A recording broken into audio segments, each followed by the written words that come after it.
연우 하영에게 건넨 선물. 김용빈이 만든 것일 스튜디오의 기적이라는 제목이야말로 한 편의 다큐멘터리이자 동화 같은 밤을 정확히 포착한 문장이다. 그날 저녁 용인의 공기는 유난히 선선했고 오래된 소나무들이 바람결을 타며 잎을 흔드는 사이 검은 차 한 대가 집 앞에 조용히 멈췄다. 초인종을 누르기 전 휴대전화로 먼저 알리던 짧은 목소리. 누나 저예요. 그 한마디에 문이 열리고 복도 끝까지 퍼져나오던 따뜻한 곡물 냄새와 달그락거리는 식탁의 온기가 밀려왔다. 거실을 채운 아이들의 웃음소리와 벽에 걸린 가족 사진들, 김이 모락모락 오르는 된장찌개와 고등어구이에 반짝이는 껍질, 잡채의 알록달록함과 작은 접시에 담긴 멸치볶음까지, 이 모든 생활의 디테일은 화려한 스테이지 조명보다 눈부신 빛을 냈다. 수많은 무대 위에서 박수의 파도를 헤쳐온 사람도 평범한 저녁 식탁 앞에서는 잠시 어색해지고 쑥스러워진다. 그러나 그 어색함을 뚫고 건너오는 것이 있었다. 미리 마음속에서 수십 번 리허설했던 단단한 문장과 아직 열지 않은 두 개의 상자였다.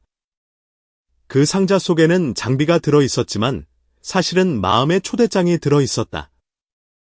선물의 이름은 마이크였고 인터페이스였으며 접이식 스탠드였고 초보자용 가이드북이었지만 선물이 실제로 가리키고 있던 곳은 전혀 다른 자리, 아이들이 스스로의 목소리로 삶을 녹음하는 자리였다. 하얀 봉투 위 파란 사인펜으로 서툴게 적힌 글씨, 연우가 보낸 편지를 소리 내 읽을 때 식탁 위로 잠깐의 침묵이 내려앉았다. 삼촌 저는 삼촌처럼 노래로 사람들을 웃게 하고 싶어요. 무대 뒤에서 혼자일 때도 다시 보고 싶게 만드는 가수가 삼촌이에요. 그 문장을 읽는 동안 김용빈의 눈빛은 두려움과 확신 사이 어딘가에서 서서히 중심을 찾아갔다. 마이크가 씹혔다는 댓글이 도는 생방송의 잡음보다 더 깊은 곳, 한 아이의 희망이 일으키는 울림이 그를 붙잡았다. 그래서 그는 말했다. 이 장비보다 더 중요한 건 꾸준함이라는 약속이야. 그 마른 거실을 작은 스튜디오로 바꾸는 주문이었고 동시에 놀라울 정도로 오래가는 근육 같은 마음의 결심을 단단히 세우는 선언이었다. 하영이 손을 번쩍 들고 오늘은 일기 대신 가사를 쓰겠다고 말하는 순간 거실의 공기는 바뀌었다.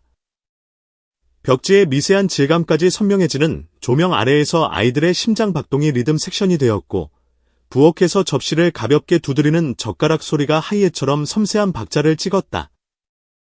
연우는 멜로디를 흥얼거렸고 하영은 그 뒤를 따라 단어를 흘렸다.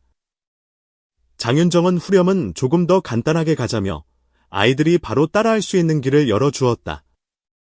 어려운 노래는 관객을 만들지만 쉬운 노래는 동료를 만든다는 그의 답은 이날의 콘셉트를 명확히 했다. 이날의 목표는 감탄을 빼앗는 고난도, 기교가 아니라 함께 부를 수 있는 온도였다. 촬영 스태프가 들고 온 휴대용 조명과 소형 카메라가 켜지자 이 조용한 저녁은 곧바로 하나의 브이로그가 되었다. 제목도 자극적인 색도 필요 없었다. 식탁 위에서 다시 시작하다라는 담백한 한 줄이면 충분했다.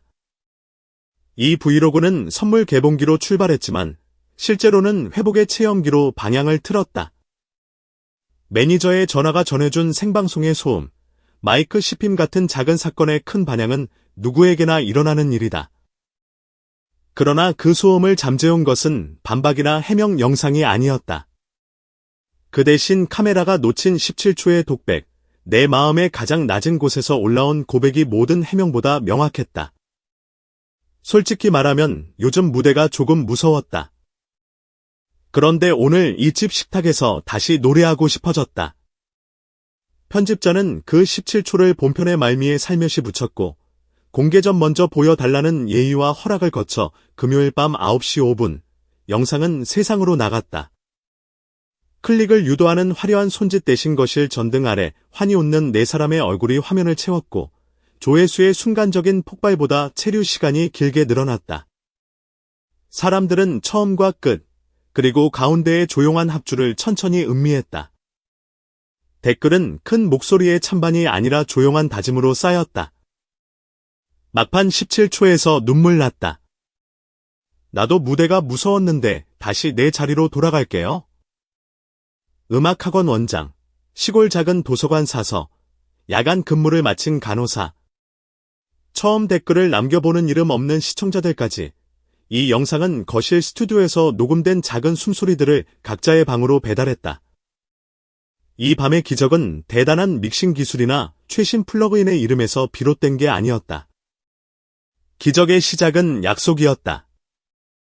아이들에게 들려준 꾸준함이라는 단어, 매일 10분이라도 마이크 앞에 앉아 자신의 목소리를 들어보고 기록하자는 초대. 쓰러진 마음을 다시 세우는 데 필요한 것은 거대한 스포트라이트가 아니라 작은 스위치 하나였고, 비싼 마스터링이 아니라 오늘의 숨을 내일의 자신에게 건네는 성실함이었다.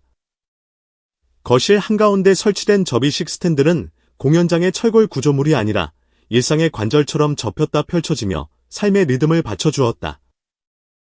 아이들은 금세 녹음 버튼을 누르는 순서를 익혔고, 손끝으로 닿는 스위치의 감각을 통해 소리라는 보이지 않는 실체가 파일로 남는 순간을 배웠다. 그 작은 충격은 교과서보다 선명했다. 나의 목소리가 세상에 닿는 방법, 타인의 귀가 나에게 열리는 법, 그리고 한 곡의 탄생이 기적이 아니라 과학과 습관의 합이라는 사실을 직접 깨닫는 시간이었던 것이다. 장윤정의 집에서 촬영된 이 특집 브이로그가 아름다운 이유는 가족의 프레임 속으로 예술이 들어와도 어색하지 않다는 사실을 증명했기 때문이다. 부엌의 조리대 위에 놓인 행주, 냉장고에 붙어있는 아이들의 그림, 창문을 스쳐가며 커튼을 건드리는 밤바람까지 모든 것이 배경이 아니라 악기였다. 생활의 소음이 음악의 리듬이 되고 사랑의 일과가 창작의 템포가 되며 평범한 집이 작곡실보다 더 섬세한 묘사를 가능하게 했다. 이거실 스튜디오는 프로 장비의 과시가 아니라 연대의 체험을 보여주었다. 장비는 도구일 뿐이라는 사실, 도구를 움직이는 건 결국 사람이라는 자명한 진실을 아이들의 눈동자와 웃음이 대신 설명했다. 그래서 이 영상의 후렴은 늘 간단해야 했다. 따라 부를 수 있을 때 사람은 함께 걷는다. 함께 걷기 시작한 사람들은 길을 만든다. 그 길의 이름이 바로 기적이다.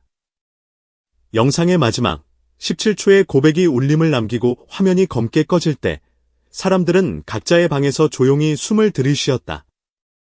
그리고 마음속에서 작은 스위치를 눌렀다.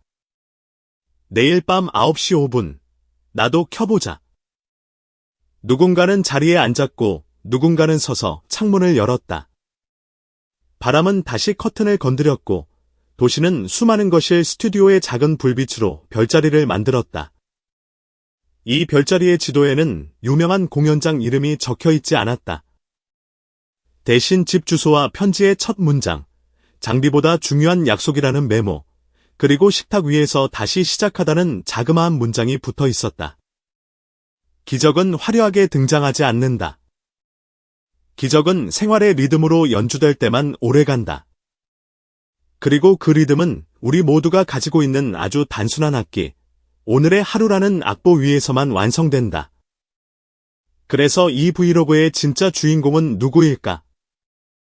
카메라 앞에서 선물을 꺼낸 사람이 아니라 카메라가 꺼진 뒤에도 약속을 지키는 사람들이다. 연우와 하영, 그리고 화면 너머에서 자신만의 첫 녹음을 시작한 이름 없는 시청자들이다. 그들이 만든 새로운 합창이 오늘도 어딘가에서 시작되고 있을 것이다. 삼촌의 선물은 결국 장비가 아니었다. 당신의 목소리를 믿어도 된다는 초대, 두려움을 지나 함께 걸어가자는 약속, 그리고 내일 밤에도 다시 켤 수 있는 스위치 하나. 거실 스튜디오의 기적은 그 스위치의 위치를 알려주는 지도로 완성되었다. 지도는 멀리 데려다주지 않는다. 다만 다음 걸음을 확실하게 밝혀준다. 그리고 음악은 늘 그렇게 다음 걸음에서 태어난다.